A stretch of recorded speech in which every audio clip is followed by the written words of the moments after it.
사회 경제적 변화와 미래의 전쟁 환경에 대해서 논의를 좀 해보겠습니다. 사회 경제적 환경은 전쟁 양상에 지대한 영향을 주고 있죠. 전쟁 상황이 발생하는 사회의 경제적 환경은 전쟁 발생의 원인과 수단에 영향을 준다고 볼 수 있습니다. 사회 경제적 환경에 따라 추구되는 가치가 결정이 되고요. 또 이를 쟁취하기 위한 무력 충돌로서 전쟁이 발생하게 되는 것이죠. 또한 사회 경제적 환경이 지원할 수 있는 범위에서 전쟁의 수단들이 결정이 되고, 또 이러한 것들은 전쟁 양상에 영향을 주는 주요한 변수로 작용할 수 있는 것이죠. 자, 그렇다면 이 정보혁명 시대를 맞이하고 있는 현재와 미래의 사회 경제적 환경은 어떤 특징을 갖고 있을까요? 자, 이런 요소들이 또 전쟁 환경에는 어떠한 함의를 지니고 있는 것일까요? 1990년대 이래 많은 미래학자들은 21세기는 새로운 문명의 전환기 혹은 사회발전 단계에 접어들 것으로 많은 미래학자들이 예견을 했었죠. 자, 이런 많은 미래학자들이 이 예견들은 서로 다른 표현은 조금씩 달랐지만 결국은 지식과 정보가 중심이 되는 사회가 될 것이라는 공통점을 가지고 있죠. 자, 이들은 인류의 사회 경제적 변화 단계를 크게 3개 내지 4개 단계로 구분을 하곤 했는데요. 이 미래 사회에 대한 이 엘빈 토플러는 정보혁명에 따른 제3의 물결의 정보사회, 또 데니엘 벨은 기술혁명에 따른 진화화 사회, 또 피터 드러크는 경영혁명에 따른 신지식사회, 포 케네디는 신산업혁명에 따른 후기 산업사회 등으로 예견을 하였지만 이들이 주장하는 공통점들은 인류사에 있어서 사회 발전 단계와 미래 사회의 특징은 결국은 지식과 정보가 중심이 되는 사회가 될 것이라는 것이죠. 자, 이러한 여러 미래학자들이 미래 사회를 예측을 했는데요. 자, 이들의 예측의 공통점을 몇 가지 살펴보자면요. 첫 번째, 21세기는 정보통신기술의 혁신에 의한 정보화 사회가 된다는 것입니다. 이 정보화 사회에서의 핵심적인 가치는 지식과 정보겠죠. 이러한 학자들은 사회 변화의 요인이자 부를 창출하는 핵심 요소로서 이 지식과 정보를 꼽았던 것이죠. 권력이 무력이나 재화로부터 양산되기보다는 정보와 지식에서 확대 및 재생성된다는 그런 주장을 담고 있죠. 자, 두 번째 공통점은 이 정치적으로 정보통신 기술의 발전은 국가의 경제를 무너뜨리면서 기존의 권력, 권위에 바탕을 둔 국가의 개서주의적 제도, 즉 하이에러키가 약화된다는 것이죠. 수평적인 구조가 확대가 되고 수직적인 구조가 계급적인 구조, 즉 개서적 어떤 제도가 약화된다는 것입니다. 사실 오늘날 세계는 수많은 네트워크 조직 혹은 네트워크 연계들이 등장을 하고 있고요. 자, 이들은 국가의 통제 밖에서 자유롭게 접촉하면서 영역을 확대해 나가고 있죠. 자, 여러 가지 많은 사례가 있지만 한 가지 예를 들자면 9.11 테러에서 우리가 보듯이 과거의 그 활동 범위와 파괴력에 있어서 극히 제한적인 모습을 보이던 이 국제 테러 조직들은 범지구적 네트워크를 통해서 세계 최강대국인 미국의 심장부를 타격을 함으로써 여러 가지 위협적인 세력으로 바뀌어가고 있죠. 자, 세 번째 공통점은 네트워크의 발달로 사회 조직의 변화 역시 심화된다는 것입니다. 대규모의 개서적인 조직은 이 지식 정보화 사회에서 효율성의 저하로 인해서 점진적으로 이 개서적 조직이 도태될 것이라는 것이죠. 그리고 다원적인 소규모의 분권 조직이 더 늘어날 것이라는 전망입니다. 지식과 정보에 접근하는 방식이나 또 이를 통해 부를 창출하는 방식이 다양화됨으로써 다원적이며 또 소규모의 분권화된 조직의 효율성은 극대화된다는 것이죠. 사회 조직은 새롭게 주어지는 임무에 따라서 소규모로 또 조직이 되었다가 또 임무가 끝나면 또 해체되어서 또 다른 임무를 준비할 수 있는 이런 신축적이고 탄력성 있는 구조로 변화될 수 있다는 것이죠. 자, 그러나 이 주어진 이 사회적 임무를 달성하는 데 필요한 각종 정보와 지식의 연결망은 보다 보강될 수밖에 없고요. 자, 이를 통해서 위계적이었던 정보의 유통 구조가 파괴된다는 것이죠. 그리고 비계층적인 어떤 정보의 흐름 현상이 나타난다는 것입니다. 또 생산 및 소비의 현장과 또 이를 관리 및 지휘하는 곳에 공간적 거리가 멀더라도 쌍방간의 정보 인지는 실시간에 이루어질 수 있다는 것이죠.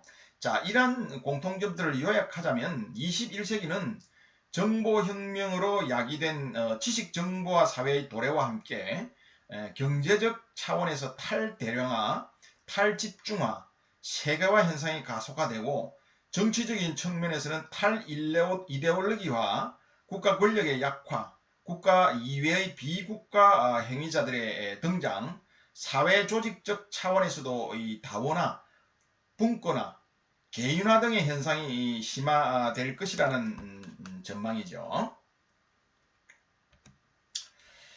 자, 그렇다면 이렇게 예견되는 이 사회 경제적 변화가 전쟁 환경에는 과연 어떠한 영향을 줄 수 있을까요?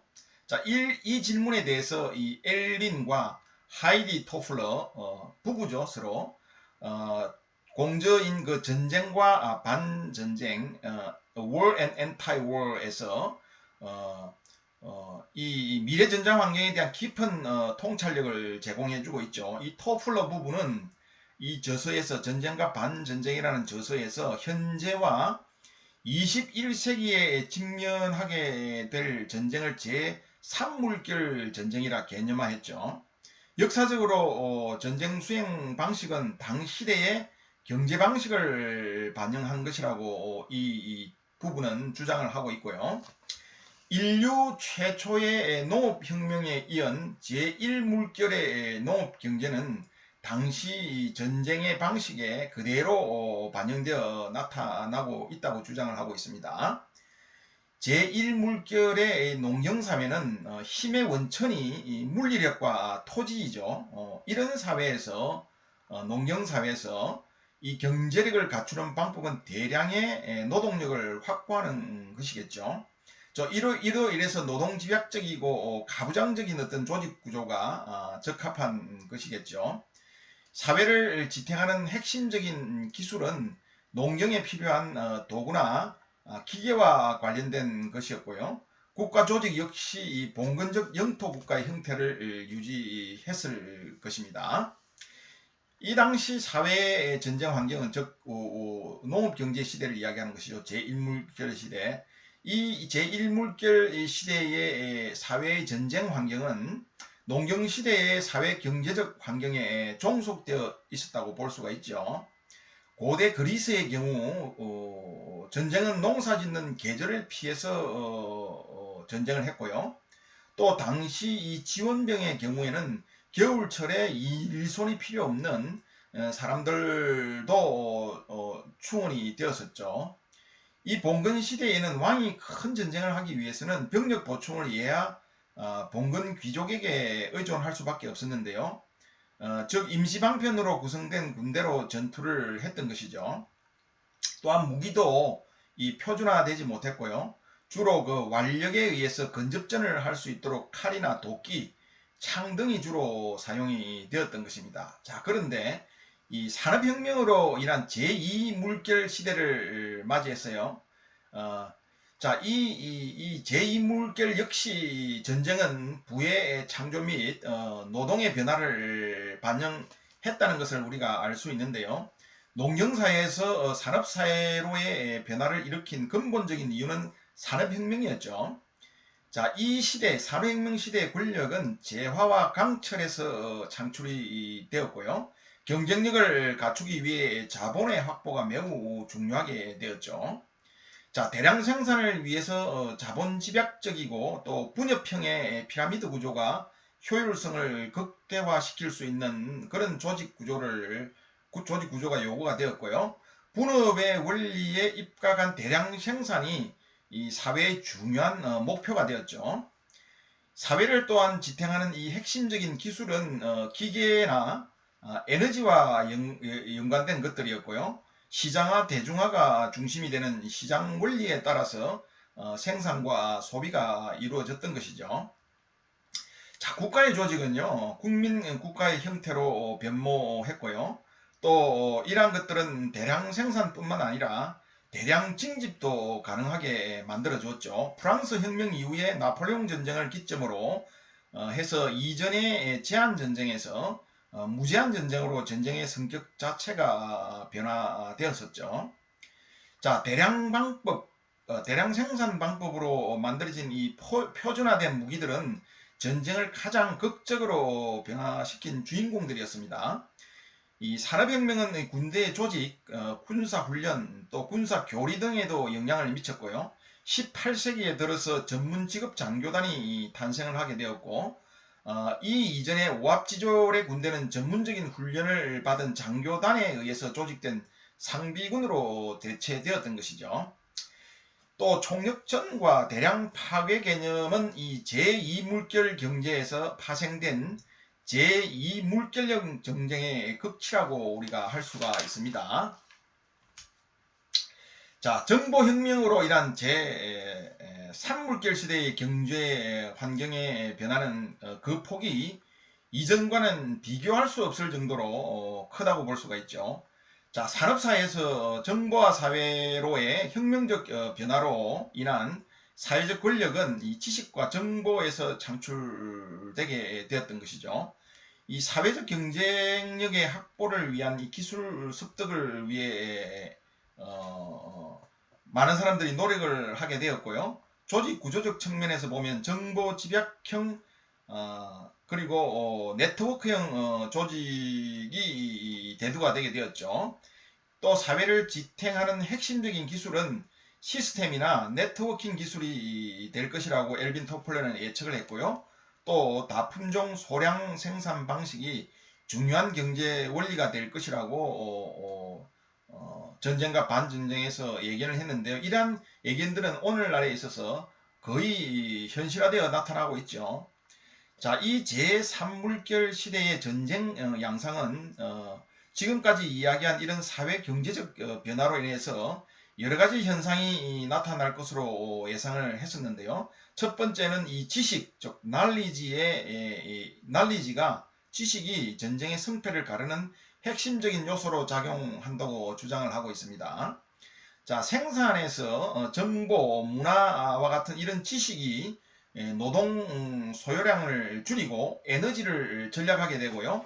원자재를 절감시키는 이런 경제적 생산성을 증가시키는 중요한 역할을 하듯이 전쟁에서도 이 지식이 주된 수행 요소가 된다는 것이죠.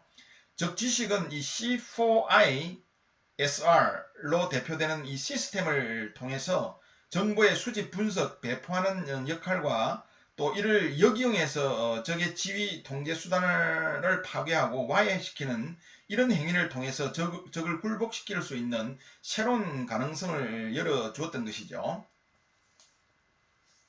자, 이 지식은 최첨단 정보 수집 장비에 탑재된 이 컴퓨터의 활용 능력으로 충분한 설명이 가능하고요.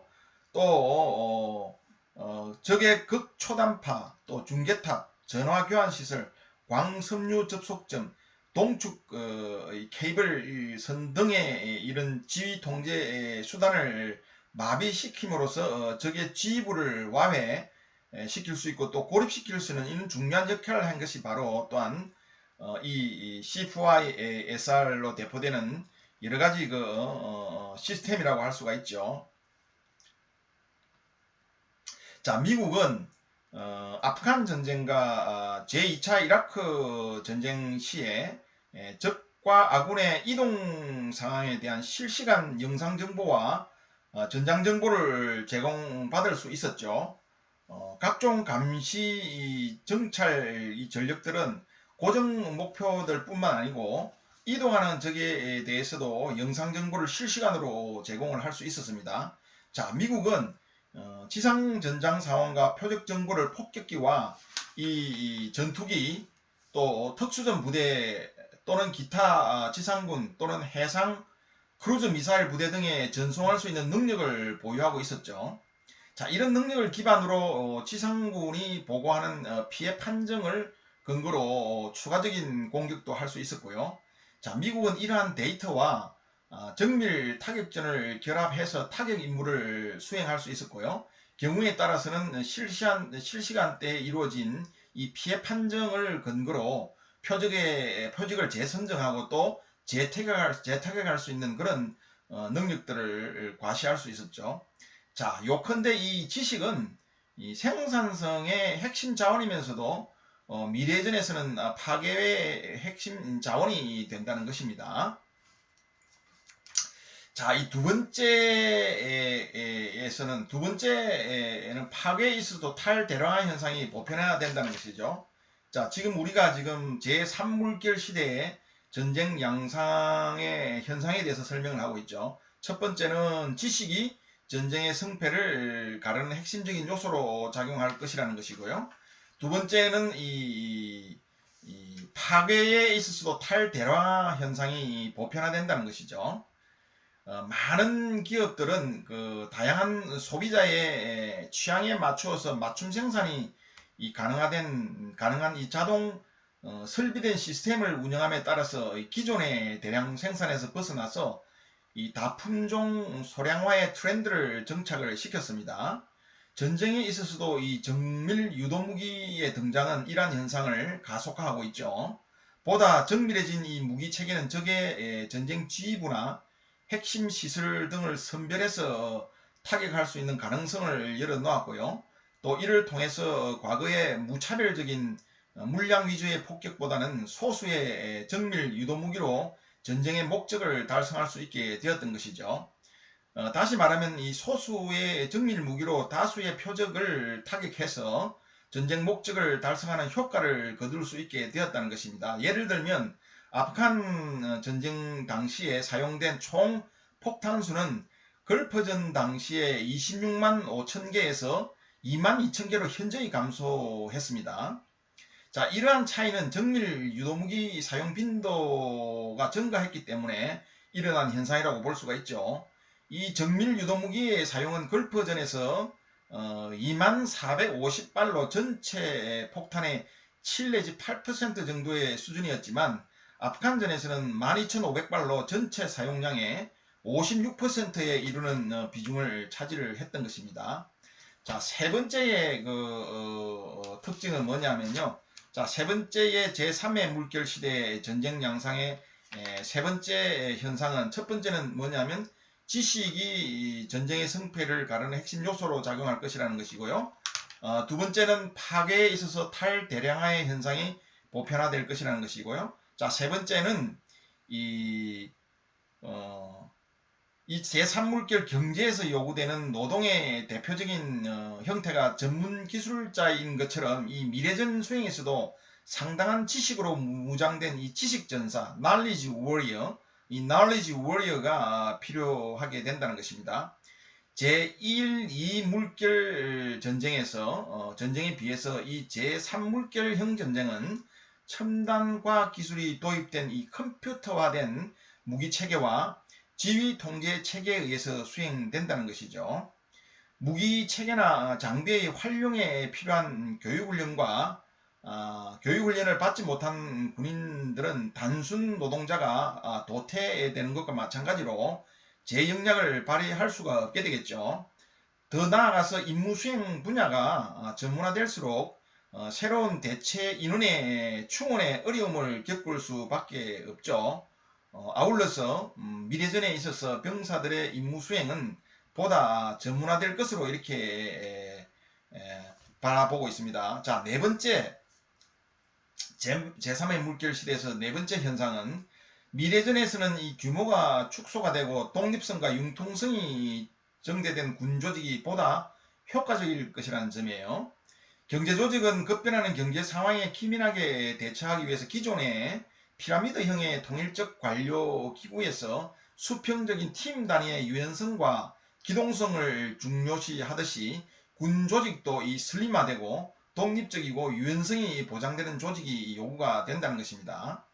첨단 기술을 통한 각종 무기의 그 사거리와 화력, 정확성이 이제 정대됨에 따라서 정대됨과 동시에 이 컴퓨터화된 일련의 시스템으로 인해 운용 병력 역시 크게 감소할 수 있게 된다는 것이죠. 이 소규모 조직을 활용한 대표적인 작전 형태로는 우리가 비선형 스와밍전을 들 수가 있는데요. 아군의 부대들은 전후방이 따로 존재하지 않게 됩니다. 부대들은 또 소규모로 넓은 전장에 분산되어 있지만 네트워크로 면밀하게 연결이 되어 있어서 전장 가시화가 가능하고요. 또 정보 공유가 활발하게 이루어지고 또 매우 민첩한 기동력으로 빠른 템포의 작전을 수행할 수 있는 것이죠. 이것이 바로 비선형 스와밍전의 개념인데요. 특히 중요한 것은 육해 공군이 긴밀하게 합동작전을 수행하고 재병과가 밀접하게 협동을 함으로써 시스템 차원에서 효과 중심의 정밀 중심 작전이 가능하다는 것입니다.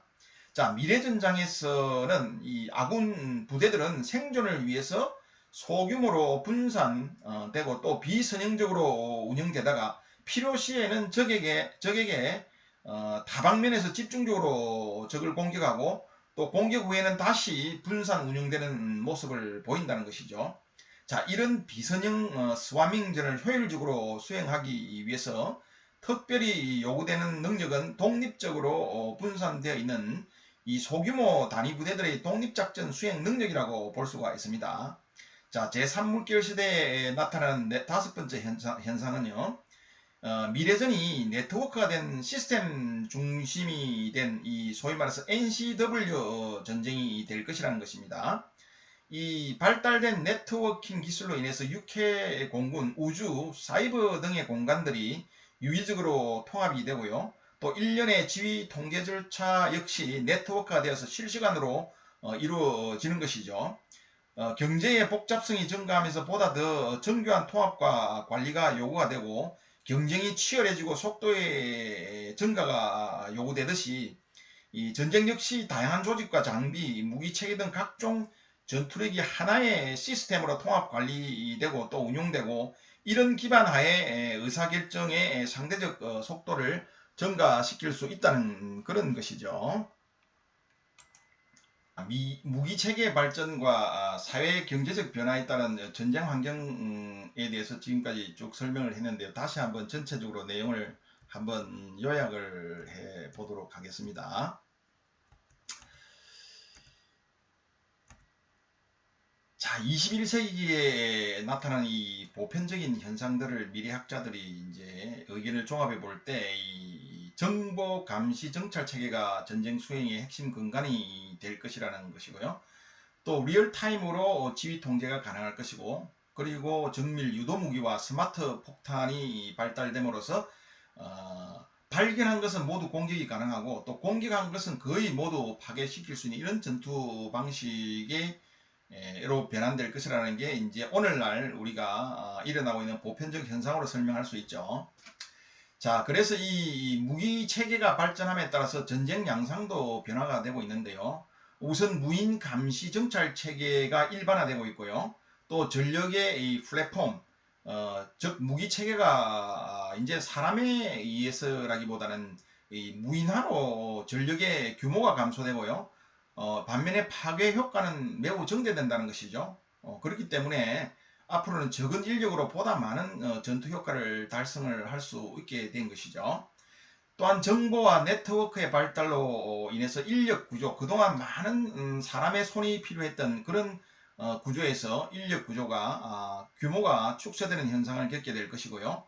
또 위성통신 체계와 광대역 무선 인터넷 발달로 이제는 불확실했던 전장이 가시화되는, 즉 쉽게 이야기하면 안개 영역에 있던 전장이 확실한 어떤 영역, 과시화 영역 내에서 우리가 전쟁을 수행할 수 있게 된다는 것이죠. 자, 여러 미래 학자들이 사회 경제적 환경이 결국은 전쟁의 양상에 투영된다고 주장을 하고 있죠. 이러한 여러 미래 학자들의 사회 경제적 환경의 특징에 대해서 주장한 내용들을 살펴보자면 우선 미래의 우리 사회는 정보화 사회를 맞이하게 된다는 것입니다. 이미 우리는 정보화 사회에 도래해서 살고 있죠. 또한 이 정보화 사회가 발전이 됨으로 인해 가지고 결국은 이 국가의 조직도 계서주의적 제도, 소위 말해서 하이어러키, 수직적인 구조에서 수평적인 구조로 변화해 간다는 것이죠. 많은 정보를 서로 공유할 수가 있고 여러 가지 네트워크가 발달함에 따라서 이제 수직적인 관계에서 수평적인 관계로 이렇게 점점 국가의 조직이 변해 갈 수밖에 없다는 것이고요. 그리고 이에 따라서 사회 조직도 극심한 변화를 맞이하게 될 것이라는 겁니다. 자, 이런 사회 경제적 변화가 과연 그러면 전쟁 환경에 어떤 영향을 줄 수 있는가 하는 것이죠. 자, 이러한 내용에 대해서는 우리가 엘빈 토플러와 하이디 토플러 부부가 저술한 전쟁과 반전쟁에서 제3의 물결 전쟁이라는 개념을 통해서 잘 이해할 수 있는데요. 이 경제 방식에 따라서 전쟁 수행의 방식도 변화한다는 것이죠. 즉 제1물결 시대, 농업경제 시대에서는 임시조직과 표준화되지 못한 그런 무기로 우리가 전쟁을 수행했다 그러면 산업혁명의 시대인 제2물결 시대에서는 상비군과 총력전과 대량 파괴 현상 등이 수반이 되었고요. 오늘날 우리가 살고 있는 정보혁명의 시대 제3물결의 전쟁에서는 지식이 전쟁의 승패를 가늠한 요소가 되고 그리고 탈대량화 현상이 일어나게 되고 지식 전사가 결국은 전쟁의 중심에 서게 되며 군의 조직도 슬림화되고 독립성과 융통성이 증대된 그런 조직으로 변화하게 될 것이고 또한 지휘 통제나 여러 가지 무기 체계 통제도 결국은 네트워크에 의해서 수행되는 네트워크 중심의 전쟁이 수행될 것이라는 것이 바로